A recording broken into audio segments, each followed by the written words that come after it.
Eu gostaria de desejar as boas-vindas a todos os alunos e alunas para o início de mais um semestre na FACEL.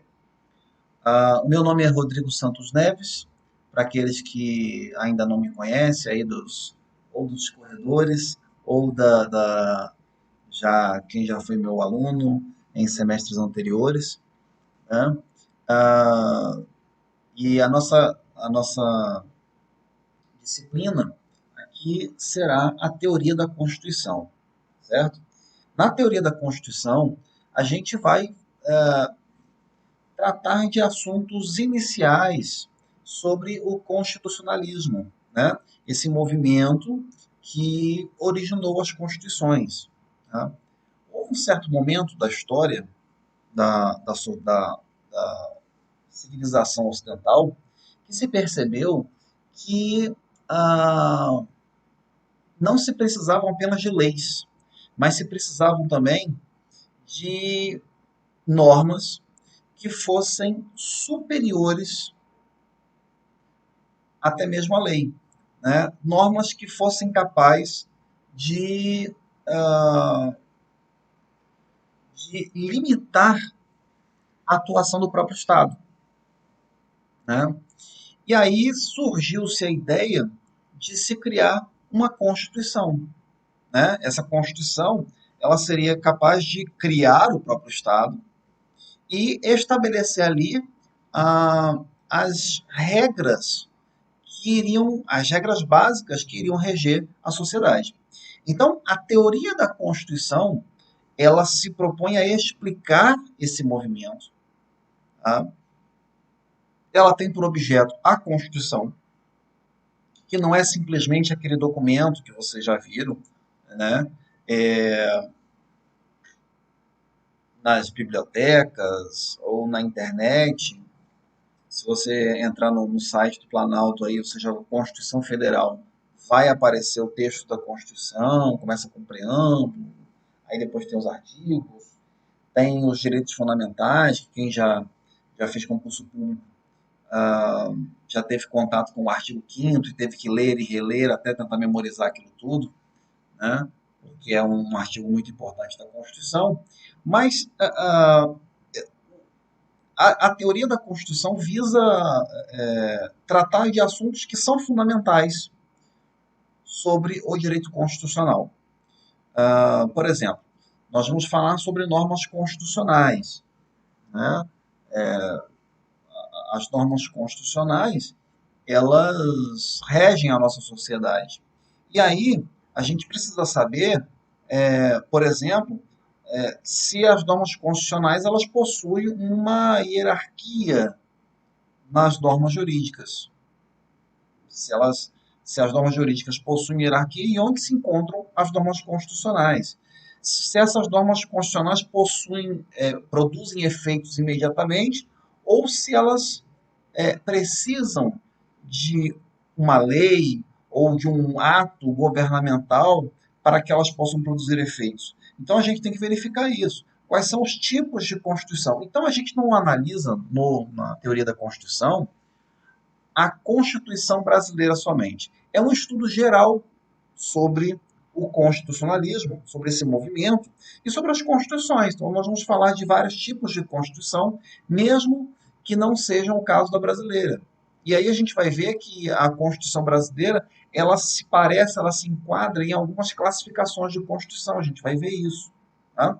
Então, a ideia dessa disciplina, embora se chame teoria da Constituição, e às vezes as pessoas ficam assustadas quando escutam essa palavra teoria, mas é que ela tem o objetivo de fazer um estudo geral, não se limitando ao texto em si da nossa Constituição brasileira. Certo? Bom, já falei, meu nome é Rodrigo, Rodrigo Santos Neves, e aí nós vamos ficar durante esse semestre aí tratando da teoria da Constituição, certo? E aí, basicamente, nós falamos com vocês aí quais são os pontos que serão tratados na disciplina durante todo esse semestre. Geralmente, eu deixo os direitos fundamentais para o segundo bimestre, né?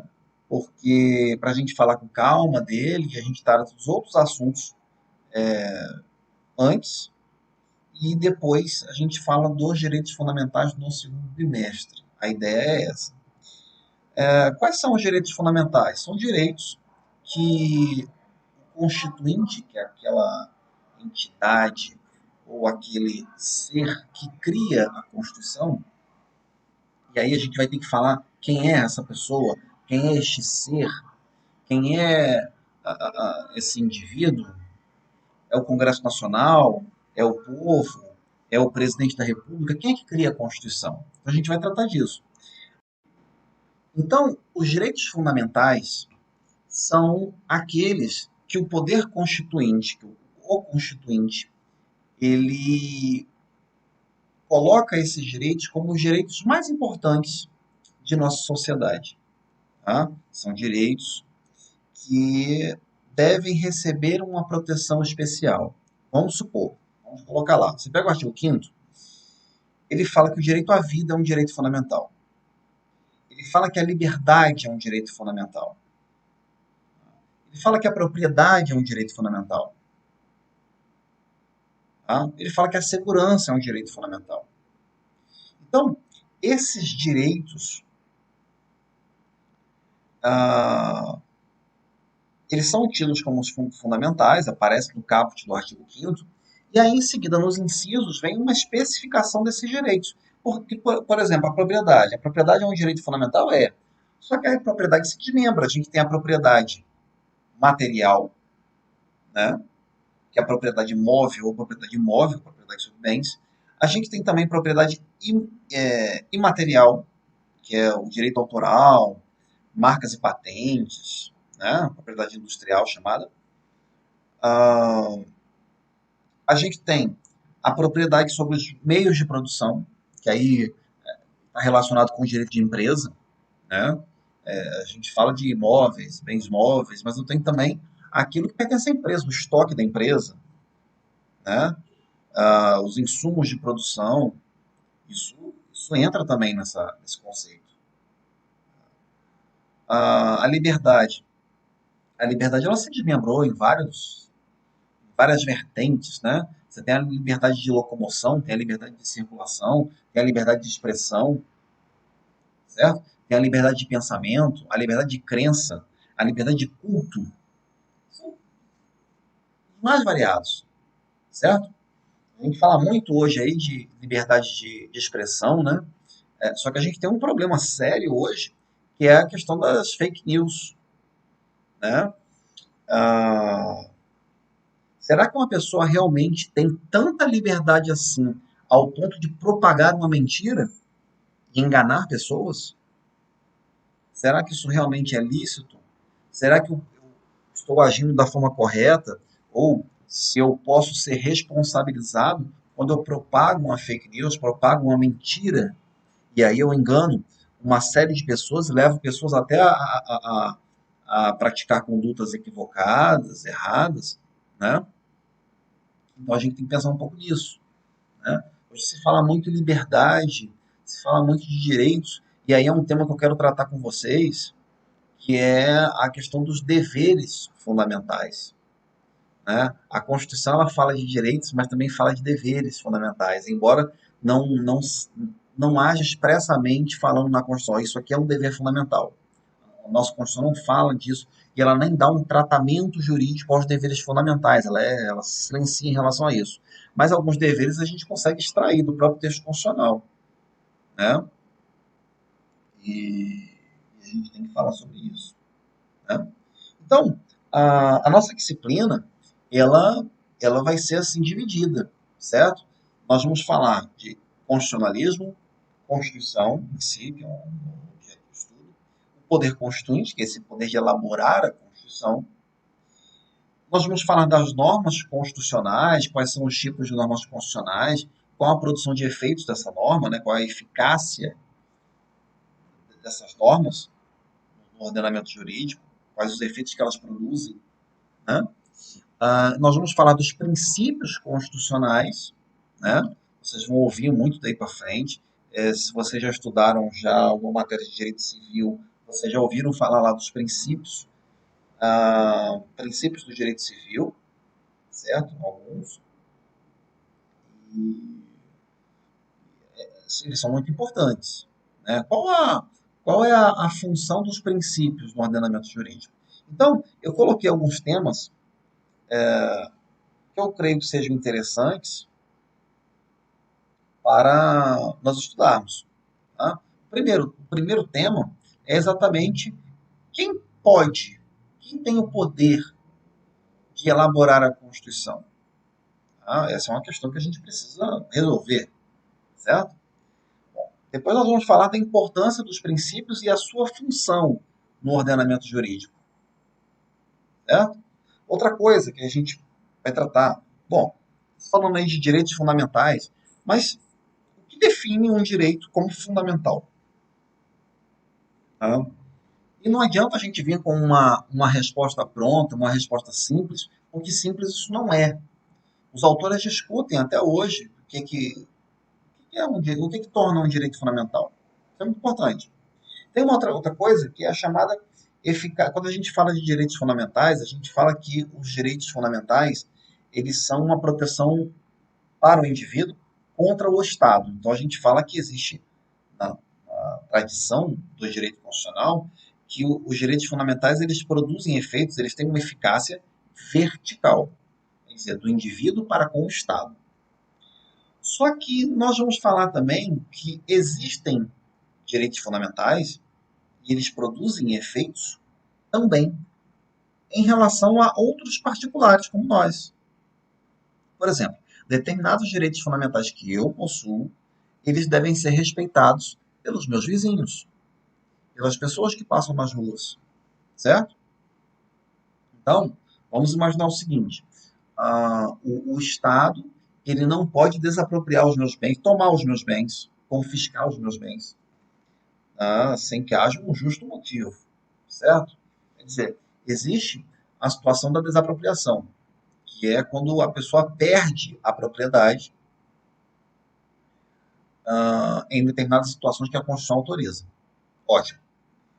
Né? Aí a Constituição diz que vai ter uma prévia e justa indenização em dinheiro e tudo mais. A gente vai ver isso. Agora, aquelas coisas que a gente vê em filmes da Idade Média, que chega um cobrador de impostos na casa de uma pessoa, e aí aquele camponês ele não tem como que pagar o imposto ao rei, e aí o cobrador de impostos, ele nobre também, né? Ele vai lá e pega um porco, pega uma vaca, pega cadeiras da casa. Esse tipo de coisa é o confisco. Né? A Constituição fala que o tributo, o imposto, ele não tem um caráter confiscatório. É chamado princípio do não confisco. Tá? Porque se eu possibilitar que o Estado confisque os bens das pessoas, ah, eu inviabilizo a própria propriedade. Aí a gente não pode permitir isso.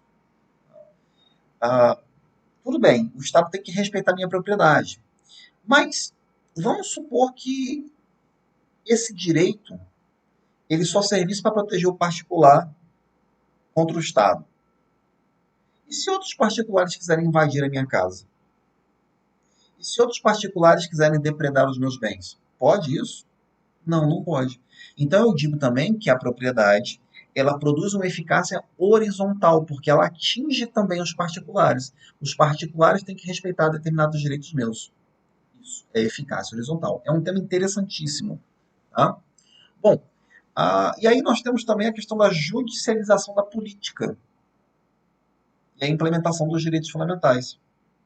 Judicialização da política, quer dizer, assuntos que eram tratados só no âmbito político, hoje estão sendo tratados também no Poder Judiciário. A gente está vendo direto aí essas questões aí envolvendo a pandemia da Covid-19, em que o governo federal toma uma determinada medida, ou governos estaduais, e aí vem lá o STF, e aí vem o Poder Judiciário e fala, não, pera lá, os direitos das pessoas, não faça assim, presidente, não faça assim, governador, faça desta forma, porque eu estou mandando. Ora, determinadas medidas eram para ser tratadas pelo Poder Executivo, mas estão sendo tomadas também no âmbito do Poder Judiciário. Até que ponto isso interfere ou viola aquela separação de poderes que vocês viram lá em Teoria do Estado, né? O que diz a separação de poderes? Cada macaco no seu galho.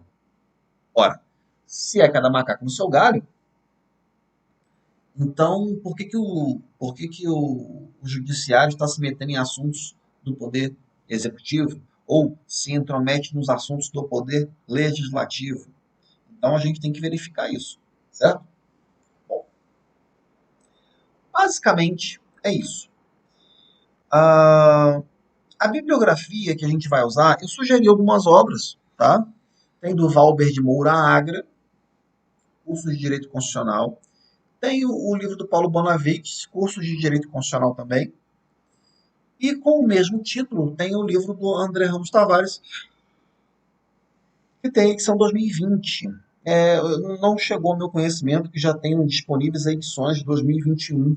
Tá? Mas, assim, basicamente, tem livros que são mais focados, por exemplo, se fala muito do José Afonso da Silva, mas o José Afonso da Silva é um livro que vocês devem usar mais para frente, na parte dogmática da Constituição. Ele trata de direito constitucional positivo.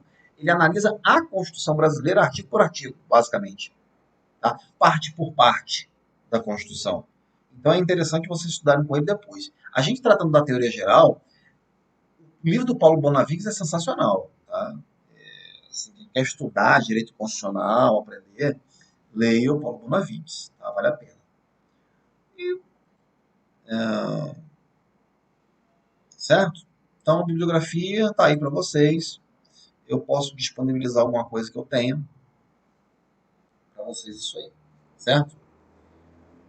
Vamos lá.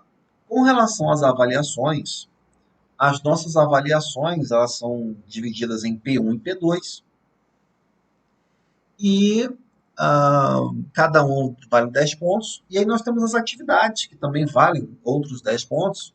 E aí podem ser distribuídas de várias formas, podem ser fichamentos, pode ser um trabalho escrito, pode ser um fichamento de jurisprudência ou de texto, exercícios de fixação. Eu posso aplicar uma prova, uma provinha menor, dentro disso aí, tá? No final das contas, a gente tira uma média da P1, P2, que são as provas, né? E essas atividades, e tudo tem que dar pelo menos 7 pontos para você passar direto. Isso aí você já conhece, né?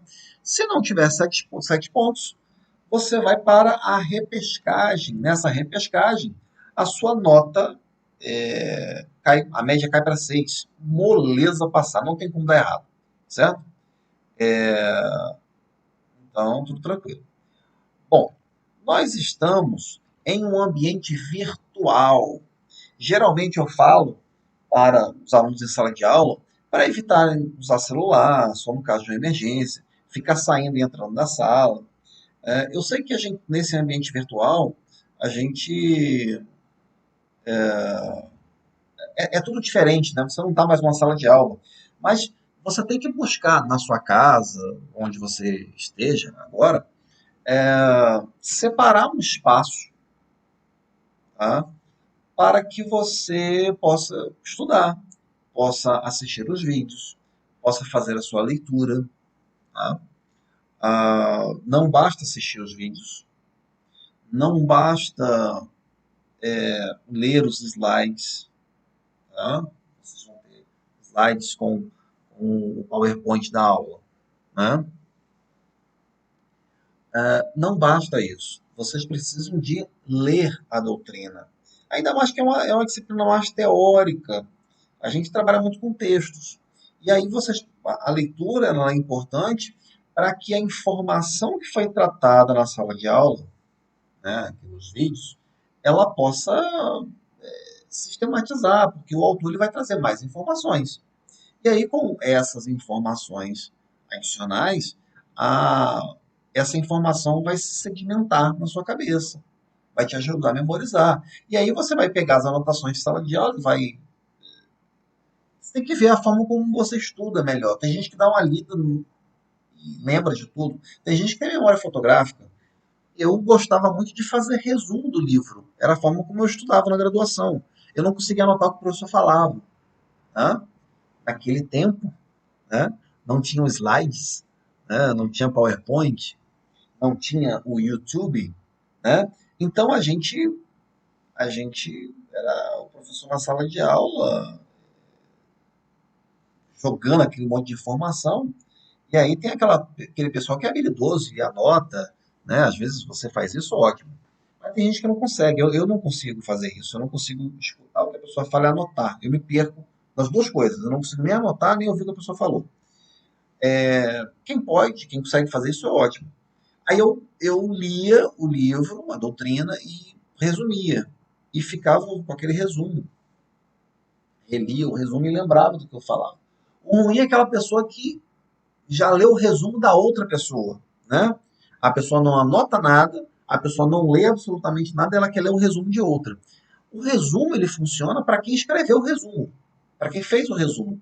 Porque você leu uma determinada matéria, você lê um texto e você resume essa matéria.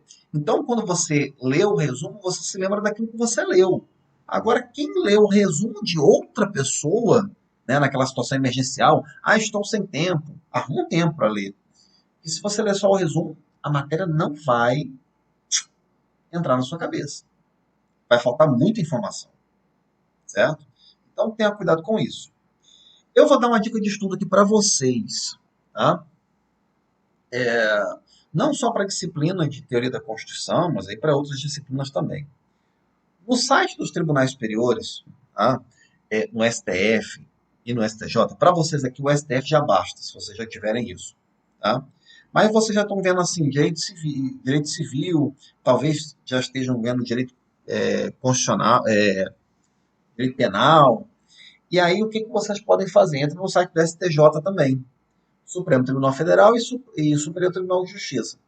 Lá vocês vão ver em publicações, vocês vão procurar alguma coisa assim, e vai aparecer lá, informativo de jurisprudência. O informativo de jurisprudência, o que, que é? Eles colocam alguém que manja de direito e que manja também de comunicação, um jornalista, tá? Às vezes tem um jornalista que fez direito, né? E aí ele consegue dialogar nessas duas áreas. Se o cara só é jornalista, ele escuta uma pessoa do direito falar e ele escreve bobagem, porque não é a área de domínio dele, é natural. Assim como a gente, se a gente conversar com alguém da área da comunicação, quem é do direito, só, sem conhecimento nenhum na área de comunicação, vai viajar naquilo que o cara vai falar dentro da área de comunicação em si. Então a gente tem que conciliar as duas coisas. Então, pegaram alguém lá para fazer esse informativo de jurisprudência. O que, que é isso, na verdade? É um apanhado, é um resumo dos principais julgamentos daquele período. No STF tem informativo toda semana. No STJ, se eu não me engano, é de 15 em 15 dias. E aí você pode se cadastrar nesse serviço e, com esse cadastro, você você recebe toda semana. Você pode baixar o que já existe, tá? Por exemplo, se você quiser entrar lá no site do STF, do STJ, você consegue baixar todos os informativos do ano de 2020, por exemplo. A gente está no início de 2021, então você pega os de 2020.